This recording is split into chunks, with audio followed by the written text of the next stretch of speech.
ఒక కస్టమర్కి చూపిస్తుంటే ఈ పీస్ ఒకసారి పక్కన పెట్టమన్నాను. ఇది చూడండి, మంచి 3 పీస్ సెట్ అనమాట ఇది కాన్సెప్ట్. మంచి నైరా కట్లో టాప్ ఉంది, జర్దోజీ వర్క్ చూడండి, డీటెయిలింగ్ ఎంత క్లాస్గా ఉందో. దీని స్పెషాలిటీ ఏంటంటే దీని దుపట్టాకు కూడా మీకు మంచి వర్క్ వచ్చేస్తుంది, సీక్వెన్స్ వర్క్ చూడండి ఎంత బాగుందో. ఆల్ ఓవర్ వర్క్ ఉంటుందన్నమాట.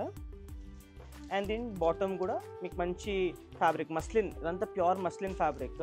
మన దగ్గర స్పెషాలిటీ ఏంటంటే ఇది మంచి 3XL సైజెస్లో కూడా ఉంది. సో ఎంతోమంది డిమాండ్ చేస్తారనమాట XXL, XXL అట్లా అని చెప్పి, అవి కూడా సైజెస్ పెడతాము. మన దగ్గర ఇట్లా సెట్ ఉంటుంది అనమాట. ఫర్ ఎగ్జాంపుల్ దీంట్లో medium, large, XL, XXL, XXL అన్ని సైజెస్ ఉంటాయి అనమాట. సో మంచి కలర్స్ ఉన్నాయి చూడండి దీంట్లో. ఇట్లా సెట్ వైజ్ తీసుకుంటారు. ఎంతోమంది బిజినెస్ స్టార్ట్ చేస్తున్నారు, మంచి మంచి కలెక్షన్స్. ఇలా ఇది ఒకటే కాదు, ఇవన్నీ కొత్త కలెక్షన్ వచ్చింది చూడండి, ఇదంతా అదే. సో ఎన్నో పార్సల్స్ ఓపెన్ అవుతున్నాయి. డెఫినెట్గా కుర్తీస్, 3 పీస్ సెట్స్ పెడతారంటే డెఫినెట్గా విజిట్ చేయండి, మీ బిజినెస్ స్టార్ట్ చేసుకోండి.